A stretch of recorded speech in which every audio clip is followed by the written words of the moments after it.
Shalom, peuple de Dieu, que la grâce et la paix du Seigneur vous soient données en abondance. Bienvenue dans votre rendez-vous hebdomadaire 7 minutes avec Jésus-Christ. Ce matin, nous aborderons un thème que nous avons intitulé « Plus que vainqueur ». Plus que vainqueur. Nous avons reçu de Dieu une assurance dans le livre de Romains au chapitre 8, au travers de l'apôtre Paul qui nous dit « Mais dans toutes ces choses, nous sommes plus que vainqueurs par celui qui nous a aimés. » Il est vrai que dans notre marche chrétienne, il peut subvenir de combats, il peut subvenir de l'adversité, mais nous avons reçu de Dieu l'assurance que dans toutes ces choses, nous sommes plus que vainqueurs.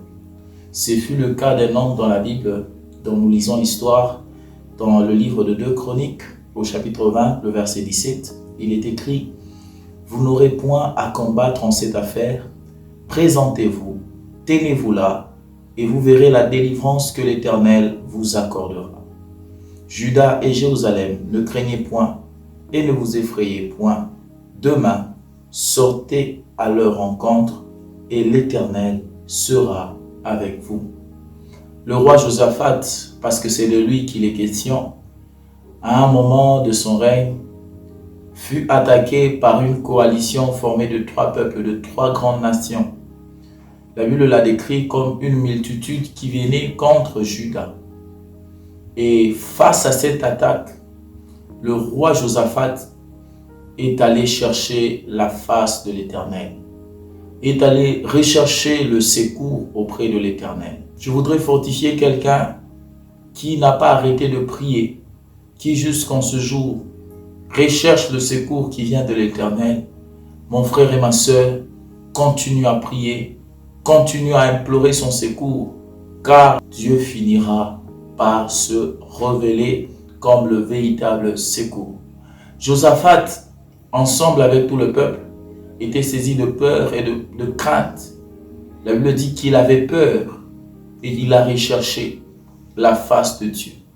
Il est le secours qui ne manque jamais dans la détresse. Il est le secours qui n'est jamais en retard au milieu de la détresse. Et Dieu lui a dit, dans cette affaire, vous n'aurez pas à combattre. Dans cette affaire, ce n'est pas vous qui allez combattre, mais c'est moi-même. Je lève ma main en tant que fils de prophète et je déclare dans ton combat que Jésus intervienne. Je déclare que dans ce défi, Jésus se lève pour défendre ta cause au nom puissant de Jésus-Christ. Dieu dit, vous n'aurez pas à combattre, présentez-vous seulement. La Bible dit qu'ils se sont présentés sur le champ de bataille. Ils étaient en train de célébrer le Seigneur, de pousser des chants d'allégresse et de louange.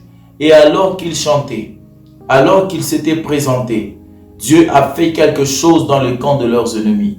La Bible dit que Dieu a sémé la confusion dans le camp de leurs ennemis et leurs ennemis ont commencé à s'entretuer.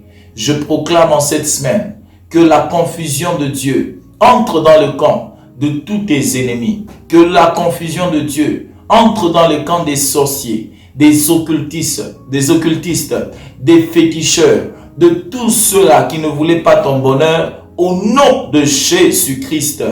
La Bible dit que la confusion est entrée dans le camp des ennemis et ils se sont mis à s'entretuer les uns les autres. Et la Bible nous dit que personne au milieu d'eux, personne d'entre eux n'a survécu. Oh, lorsque ton Dieu entrera en scène, je voudrais te rassurer qu'aucun de tes ennemis, qu'aucun de tes adversaires ne survivra dans le nom de Jésus-Christ. Bien-aimé dans le Seigneur, Dieu est intervenu dans le combat de Josaphat. La parole de Dieu déclare, si l'on forme des complots, cela ne viendra pas de moi. Quiconque se liguera contre toi tombera sous ton pouvoir. De la même manière que la coalition des ennemis qui étaient venus contre Ézéchias étaient tombés sous son pouvoir. Je prie et déclare sur ta vie qu'en cette nouvelle semaine, que tout cela qui s'était ligué contre ta vie, que tout cela qui s'était ligué contre ta destinée, que tout cela qui s'était ligué contre ton bonheur tombe sous ton pouvoir au nom de Jésus-Christ. Oh, il est écrit, si Dieu est pour nous, qui sera contre nous? Je voudrais te dire, bien-aimé, que dans cette affaire, dans ce combat, Dieu n'est pas du côté de tes ennemis. Dieu est de ton côté. Et parce qu'il est de ton côté, je voudrais te rassurer que ta victoire est certaine. Je déclare sur ta vie une victoire dans le combat que tu as affronté la maladie, la victoire dans le combat que tu as affronté le chômage, la victoire dans le combat que tu as affronté la sorcellerie de ta famille, la victoire sur le combat qui troublait ta vie, la victoire sur le monde des ténèbres dans ta vie, au nom puissant de Jésus-Christ. Tu es plus que vainqueur, tu es plus que vainqueur, tu es plus que vainqueur, au nom de Jésus. Les sopé amandalo sakatabrai. La resopali amando rosoko braï de shaya.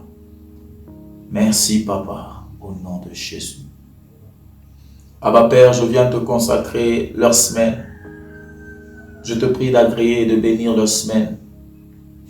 Je te prie de les bénir dans toutes leurs entreprises et dans toutes leurs activités. Qu'ils soient bénis à leur arrivée, qu'ils soient bénis à leur départ.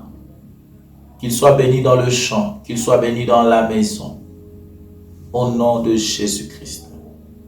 Je proclame leur victoire sur toutes les puissances et les coalitions du monde des ténèbres qui étaient en train de troubler leur vie. Je proclame la confusion dans le camp de l'ennemi au nom de Jésus. Abba Père, qu'ils soient ainsi bénis, qu'ils soient glorifiés, qu'ils soient plus que vainqueurs. Au nom merveilleux de Jésus. Amen. Que Dieu vous bénisse de partout où vous nous avez suivis ce matin. C'était votre émission 7 minutes avec Jésus, qui est une initiative de l'église Médère, qui est une vision du révérend pasteur Freddy Ilunga Chibangu, qui est notre Père. Demeurez bénis, à la semaine prochaine.